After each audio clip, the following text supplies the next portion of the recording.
You're about to put well over $1 million into a house, and if the school catchment's part of why, there's something that you need to know before you sign your offer. That catchment feels permanent. You look it up, your address is inside it, and you treat it like it's a fact about the house. It isn't. It's an assignment. The board gives your address a school, and the board can change that assignment. There's an actual process for it. It's called the Long-Term Program and Accommodation Strategy. It's policy P068, and TDSB runs it every year. Their own archive lists 18 boundary review files between 2014 and 2024, with 6 launched in 2023 alone. This isn't some dormant process. This is active and it's happening constantly. There's a piece from the Globe and Mail, Katie Hammer, September 2014, that captures something dry policy language just never does. Hammer was an education reporter. She'd covered Toronto school boundary changes professionally for 5 years. She knew this system cold. Then she found out from a neighbor on the sidewalk that her 17-month-old's catchment was being redrawn. And the moment she heard, she immediately went and looked up the standardized test scores for both schools, despite knowing professionally that those scores are a flawed measure, despite having written about that limitation herself. The emotional response beat the analytical one before she'd even have time to process the news. That's not uninformed parent panicking. That's what this news does to people who know better. And that's exactly why you need a framework before you're in the moment, not after. So if school access is part of why you're offering what you're offering, the question isn't whether to care about the catchment. The question is whether you're treating a current assignment like it's a permanent feature of the property. Those are two different things. I put together a free 4-point school district stability check for exactly this. The link is in the description. Now, that's the system in the abstract, but here's where it stops being abstract, because this hasn't just happened somewhere out there in Toronto. It's happened in the specific neighborhoods you're probably looking at right now, with real named schools and board approved decisions already on the calendar. Let me give you the actual named examples, because this is where every other piece of content on this topic stops short. Every Toronto real estate blog has some version of boundaries can change, verify your address. Fair enough, but not one of them actually names a school. So here are the real board-approved decisions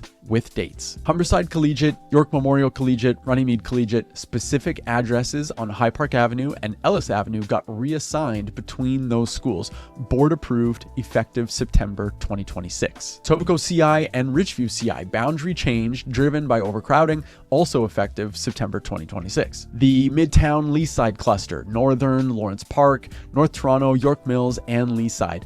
Board decision in 2025, effective September 2026. And here's the detail worth sitting with if you're buying anywhere near a developing corridor. In that decision, TDSB proactively assigned future residential developments of 4 or more units, buildings that aren't even occupied yet, to Northern Secondary. They drew boundaries around buildings that don't have anyone living in them yet. Further east, Seacourt Elementary got reassigned to Crescenttown, D.A. Morrison Middle School reassigned to George Webster. That was approved back in January 2024. The driver was new high-density development at Main and Danforth. New density arrived, suddenly there were more kids than the school could actually handle, and the boundary moved. Fort York area, reassigned to the Waterfront School, JK through grade 8. Trustees approved that in May of 2024, effective September 2025. And look, I get it if your first reaction to that list is, okay, but that's not my street. That's a completely reasonable place to land. But here's what I'd ask you to sit with before you move on.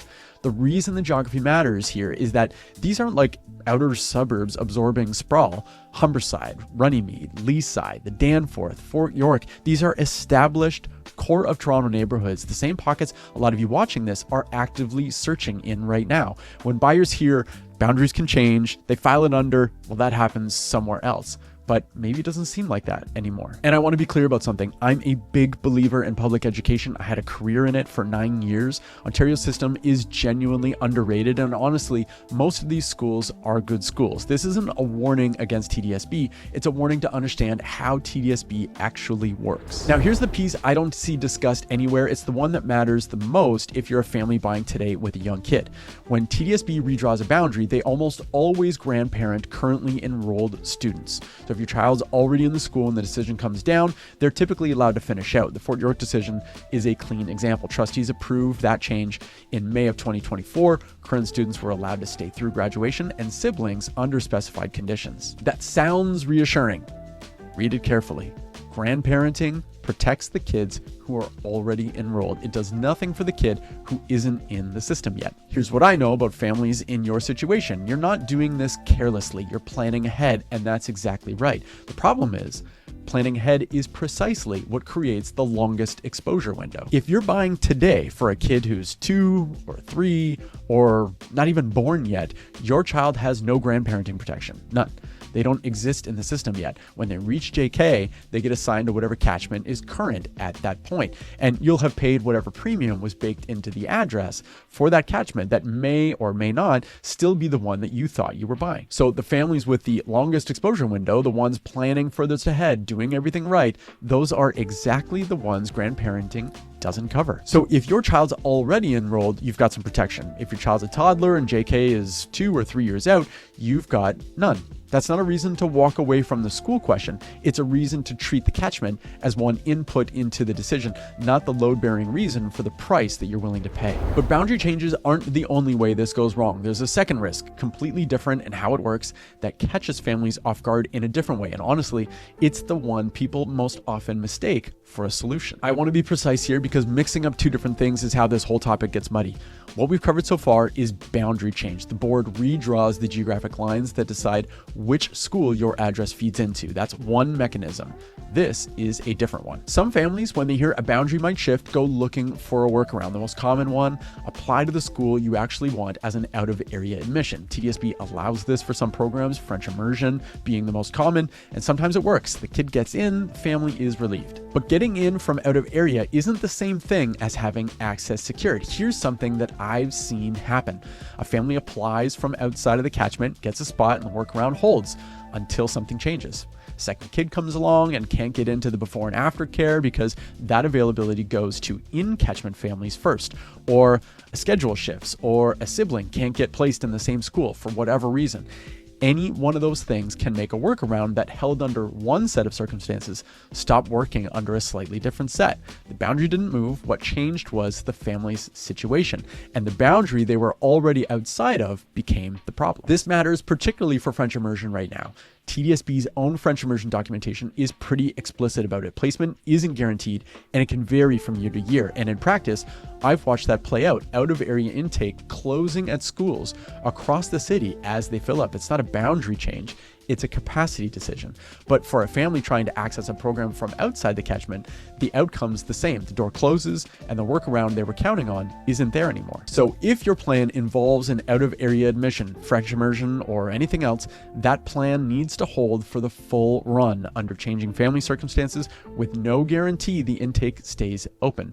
If it can't hold under those conditions, it's not really a plan, it's a best-case scenario. You heard me mention this a minute ago. The 4-point school district stability check is in the description. Both of these risks show up in it as separate items because they are separate problems. Grab it before the next section because that's actually where it gets used. You understand the system, you've seen the real named examples, you know there are two distinct ways this goes wrong, and they work differently. The question now is what you actually do about it before you sign. That's the checklist, and here's exactly what's on it. Is the school over-enrolled? TDSB publishes utilization data. A school running significantly over capacity is under pressure, and pressure is what triggers a review. A school sitting at 110, 120% capacity isn't guaranteed to change necessarily, but overcrowding is the leading indicator. Know the number before you pay a premium for the catchment. The C court assignment was driven by new high-density development at Main and Danforth. The lease-side decision assigned buildings that aren't even built yet to a different school. New density means new students. More students means the board looks at the boundary. So check the City of Toronto's development application map for the surrounding area. If there are active large residential applications within a kilometer of the school, you're buying into a corridor that's already on the board's radar. TDSB maintains a live schools currently in review page. Bookmark it.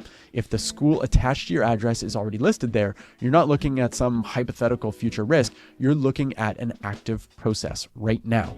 Check it, bookmark it, check it again closer to closing. TDSB's own boundary maps are labeled approximate. That's their word, not mine. The board actually directs users to the address-based lookup tool. It's called Find Your School, not the map. So if you're relying on a map that you eyeballed, you may not actually be inside the boundary you think you're in. Run the specific address of the specific property every time. None of these 4 checks takes more than a half hour. Together, they will tell you whether the catchment is stable, under pressure, already in review, or based on a map that just isn't accurate enough to rely on. That's the difference between treating a school district like a confirmed feature of a purchase and treating it like a current assignment that you've actually gone and verified. Now, here's the honest reality, because I'd rather tell you this than leave you thinking that every catchment in Toronto is about to fall apart.